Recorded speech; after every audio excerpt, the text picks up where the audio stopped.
go. Feminism culture. You could go to big companies like Huawei, you could go to BYD, you could go to Apple, you would be hired by Microsoft. How in China actually you can prove that your project is worth investment? I did Yes. 50.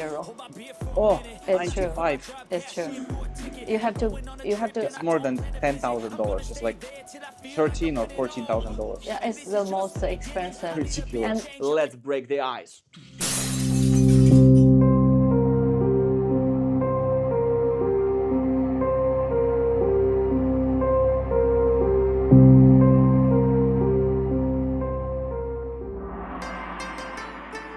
So guys, you literally have no idea how close interconnected the business world is. Sometimes an ordinary discussion of some details turns out into a moment of intimacy, when suddenly it turns out that you and your partner with whom you're discussing have common acquaintances, different projects that you probably work together but never seen each other, and experiences. And all of that despite the hundreds or even thousands of kilometers between you. This happened actually at our meeting with Yui. The manager of a business incubator in China was actually involved in Slash 2016. We suddenly found it actually during the discussion. So she was involved in the preparation of Slash in Shanghai 2016, Slash in China. Imagine that. That's so insane how the world is connected. The very Slash that we actually told you about, and we are providing interesting content from Slash, especially for you guys, special for you. In the next episodes, you will see a lot from it. Subscribe now, so you will be the one who dictates the trends and not just follow them. Let the competitors look at you and take example from you. With our videos, it will be possible. After all, what will be in those episodes we're showing to you, it will be installed on your phone in just a matter of couple of weeks. And honestly speaking, thanks to Yui, because we were able to film in the truly insider interview about the Chinese venture capital. It wasn't planned, but just happened right here and now, like businesses happening.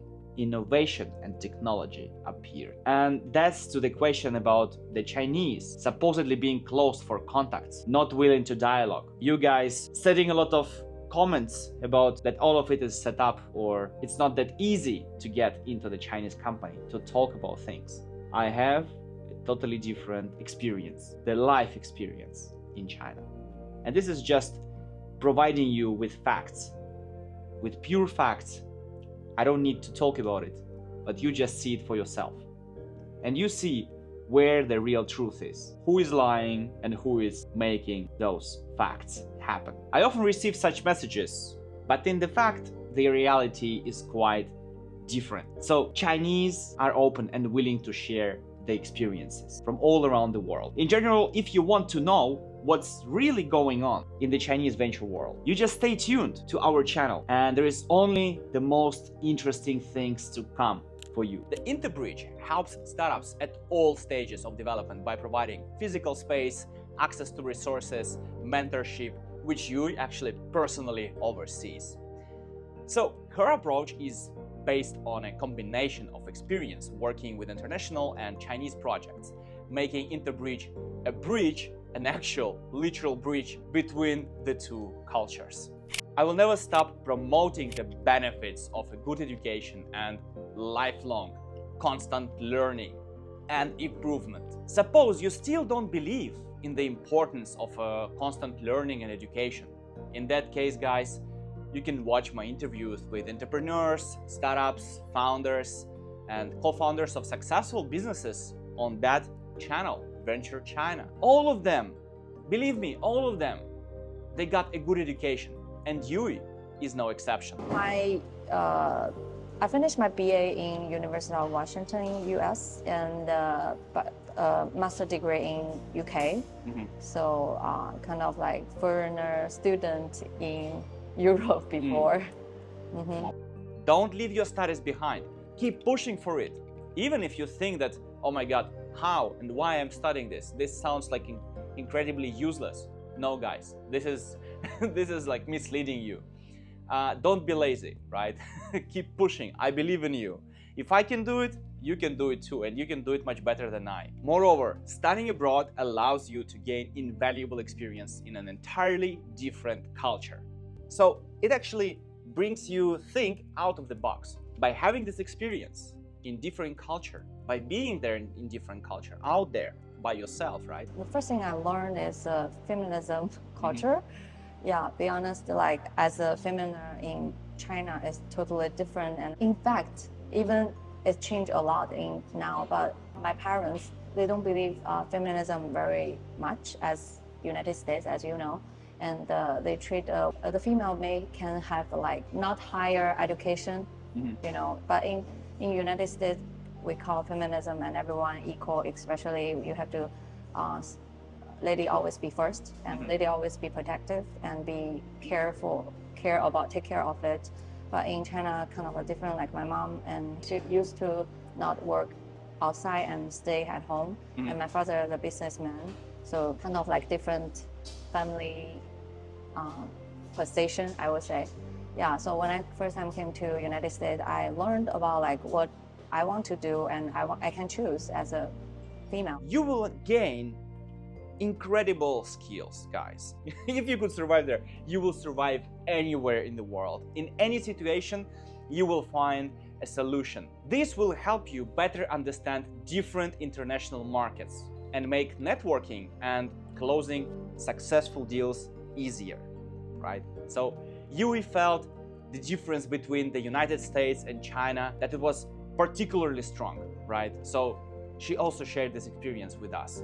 After the US, Yui studied in the UK, where she faced the COVID-19 pandemic. The sheer number of restrictions, discrimination, even in European Union, imagine that, right? So the total isolation forced her to return to China, to Shenzhen, closer to her family. And after paying about $14,000 for a plane ticket, only one way, and surviving several connections, Yui finally returned to Shenzhen. Family comes first, at all costs, guys. Of course, nobody would actually challenge me with this. But why, with such a good education and international experience, did Yui chose Intebridge to work with small startups rather than pursue any successful mega corporation? Why she chose that? And let's find out from her directly. Again, we are the top 10 innovation center, which is honored by the Chinese government, Shenzhen government. So even a small company, but like we do have did lots of project for the international. So which is my interest point of it as well. Well, friends, as you have already realized, Yui is not just an entrepreneur. She is a visionary who sees in every project the growth potential and an opportunity for global collaboration. That's her passion. So she chose this path, especially for those things. She's actively involved in organizing competitions and events around the world, connecting international startups with key players in the Chinese industry. Yui understands how the startup world works and would genuinely love to help your project succeed in China. Now, let's take a closer look at Intebridge, how it finds exciting projects, and what metrics, what KPIs it uses when selecting startups for it, and the secret to successful business proposal. Let's start with what Intebridge usually pays attention to when deciding precisely whether to cooperate with a startup or not. This competition actually is open for all stages of the startup. But when we say startup, like at least you have to have your BP. I mean, the material information I would suggest at your BP, and in the BP there has several structure you may have to provide. For example, the introduction, the very simple one, and the team group. You have to introduce your team and your technology you have, and then your market situation you want to provide, and also the financial situation you want to introduce. Yeah, so at least you have this, and we have a kind of like BP structure to evaluate each group. So actually this part is really similar as like Sweden. They have a venture capital ecosystem. They also have another competition is similar with us. So this one is similar, very international. We will just follow the instruction. And also we open for every stage of the entrepreneur, and then you're welcome to join. And you will have your roadshow, the pitching. And then I wondered how in China you can prove that your project is worth investing in it. For those investors that are looking at your project, that are screening this, they don't know you at all. It's the first time they see your project. You're faceless to them, right? So how to catch their attention? And you realize how many different areas are being actively developed, from 3D printing, which is constantly being improved and modernized, to AI, artificial intelligence, smart homes, unmanned cars, AI driving. Just ridiculous, insane, guys. Imagine that. So I had this question in mind, and I asked you the most promising areas for investors. And you know, she told me about an exciting concept called 20+8. I was like, what does it mean, like 20+8? It's like equal 28, right? I'm not stupid, yeah? So the 20+8 policy means investors target a vital industries such as robotics, aviation, new technologies, green energy, and biomedicine. I will leave the complete list of 20+8 industries in the video description. Of course, just having a good idea is certainly not enough. It is essential to present your product in correct way. You must have a good business proposition, good business plan, and a pitch deck. What is more important, you must convey the essence of your idea as concisely and clearly as possible without pouring a lot of water into it, right? So they are smart guys, they will figure it out. Don't try to scam them. I asked Yui to elaborate on that point in order to better understand how it all works in China compared to Europe. You have to show the investor your financial plan, and also what's your strategy for the future as the whole company. And definitely if you can show the market or you already have, definitely is a bonus point for them. You're way more familiar than me, because when the investor, they take a look at the project, they very easily can tell if this one I can invest or not. You know, very easy, because they may seen many kind of this kind of project before, and they don't want to some company are easily copy, and production very slow, and also I think the 2 points, the copyable and the production slow, that's they don't want to see. But if you opposite way, they definitely will be interesting, and definitely you have your own technology. When you're giving a pitching or you introduce your project, maybe not more than 10 sentences you have to be finished, and then they already know what they want, you know.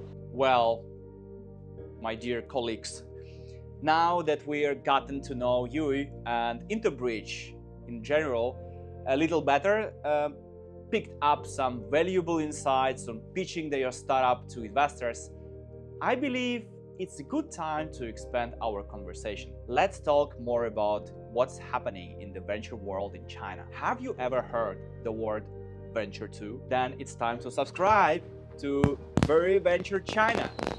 Thus, you can catch the latest videos about investing, entrepreneurship, and startups in China and Europe. And since 12 years, there is like not much media left on that market, so you have no choice. And here, how I got you guys. You see me? At your service. My dear friends, let's start with how the venture capital market in China differs from that we have, let's say, in Sweden. What are the distinctive features of the Chinese startup market? Here, in fact, everything is quite simple. And as Yui told us, Chinese investors prefer to play something other than the long game. Therefore, it is very important that your startup has a clear goal and strategy. And I studied strategy, I know a little bit about it. Chinese venture capitalists want to recoup the investment here and now. You will likely be turned down for funding if you have vague goals and no clear plan to quickly and successfully promote your product. So you really have to convince them, and you have to be concise. Pew, pew. And now, let's find out what are the differences between startup founders in China and those in Europe. What cultural differences help them to successfully develop their product? What are the peculiarities of their approach to developing their company? And what tools they use? Chinese market, they have a advantage like for searching a industrial, like if they want to produce a product, Chinese definitely have a like lower price of the industrial can put out this product, you know. So that's the way, one of the way to get a solution to make their product low price. Another way, when the Chinese entrepreneur, they are lending a company in China, they also apply for government's help. I mean, support funding. This one is similar in Europe, I believe. So another way, they meet a lot of investors. Like for example, one of the startup company co-founder is one of my friend. He during the Shenzhen visit, he meet up like more than 3 or 4 investors one day. That's a two important way. So government also investor. Both can win-win and help your pushing your project landing operation soon, I think. Friends, do you remember I told you about the fierce competition between Chinese students in my video about university in China? A lot of insights, plenty of new knowledge, and eye-opening thoughts. Critical thinking, guys, critical thinking. Plenty of networking opportunities. Exposure, new connections, new friends, new connections, exposure. Great knowledge, amazing people, very friendly people, amazing people, very friendly people, perspectives, discussions, lectures. We study business and we study peace. There is no place for geopolitics right now. What's more important? I'm the first one in 30 years from Finland to attend this program. Well, as you can guess, competition is in Chinese blood, right? And when it comes to startups, even more so. It's very tough. Jin. That's how they call it. There are a lot of talented and ambitious people out there, and everyone wants to succeed, right? So it's like just imagine it's like Olympic Games every day in everyday life of China. So how do startups optimize their work to become the most attractive for investments? Mostly the startup company, their group divided by 2 parts. One is the like PhD. The group member are doing our PhD. They are more focusing on the key technology, and rest of the can do the marketing. So kind of like teamwork together, so they don't fulfill each other's part. I think that's a thing I feel like. Of course. The main question is it still possible to just come to Shenzhen and become an entrepreneur? How can you register competently, get support, and where to start? I think that question for me is very easy because we're working for the government. If you just open the company, I say just open the company. You just need to register. The government can provide you the place, I mean office, but it's only for the people who attend this competition. Okay. That's why you have to go through this competition process. That's the way it is, folks. If you have a good idea, the Chinese government and incubators will definitely support you, 100% sure. Intebridge actively organize international events to support startups and headhunt them, especially semiconductors. These competitions help startups to network with Chinese government, agencies, and of course attract the investment, right? So take your chance. And we move on to the last block of our video. In this block of the video, we will talk less about investments and other tech stuff or business stuff, but more about spiritual things. We will discuss the generational difference in China, how modern entrepreneurs think now during these times, and why critical thinking is so important, and what skills you need to be a successful entrepreneur in China and beyond. Yeah, like for my parents' generation, or for each generation, they have a different idea, to be honest. Like my parents, they are maybe the dream for their family and for our whole family, actually, like not only for my generation, but also for his parents. So it's kind of a family dream. But for this generation, like us, so we may think about ourselves a lot more. So it's different. Let's break the ice. For many small companies, the Chinese market seems very obscure, complex, but at the same time, quite promising. Some startups are looking at China, wanting to develop the product here, but not sure if they can handle it. So I asked Yui what advice she could give to foreign entrepreneurs who are willing and ready to work with China. If you are a startup company, you are willing to looking for Chinese market, I think right now is really a good time and to get the connection with not even from chamber but also association or like in any industrial cluster you want to meet in China, because right now after pandemic here, so China reopened. very open, and yeah, so probably you should come and then visit and to see how it changed in China, and maybe you're looking for something we have, and we can definitely cooperate together. Let's go back to international startup competition. Yui will explain a little bit more about registering and participating in such events. Moreover, I will leave links to Intebridge social networks in the description. There you can read more about the competitions, find out their schedule, and apply if you want. Happy to help you guys. I'm here at your service. We have an online registration website, so they can apply online first and fill out the form. And we have like the first round is online, called evaluation from the judges, online judges. After you promising, and you will go to the overseas. So for example, you apply Sweden division. After you're promising, and you will go to Sweden division, you will be invited to go to Sweden division to finish your competition in the first one. Wow, cool. If you already have your business idea or the BP with you, with your team, so they always like, what can I do for the next, and where can I like apply any funding for our team? I think that's why we do the competition. This is a very good platform. You can use this platform and then to know more resources, not only from the investor but also from the government. And after you're promising this test, and the government will looking for you actually. So you don't need to looking for them or discover them in other ways. It's gonna be not easy, be honest.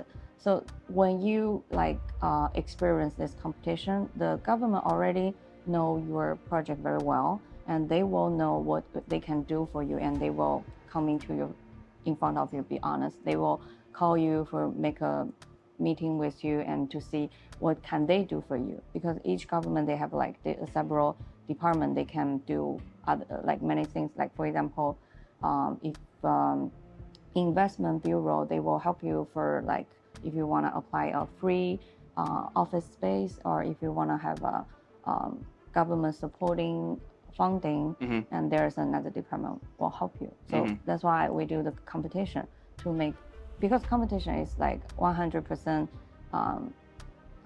the competitive, but also very fair for each one. You will present your BP very well, and you will get 100% exposed in whole China society actually. Wow, cool. I couldn't help but ask Yui about good places to negotiate in Shenzhen. I hope you will find it quite useful once you are here. Feel free to use those tips.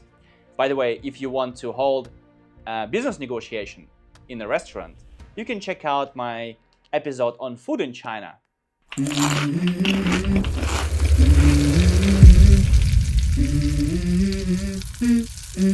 Let's go. I wake up to a little bit of drool on my pillow, feel like it's gonna be a bad day. Yeah, I'm tired of shit, and the coffee ain't hit yet. Damn, ain't that great. I don't wanna go to work. Hi guys, ni hao. Welcome back to the channel.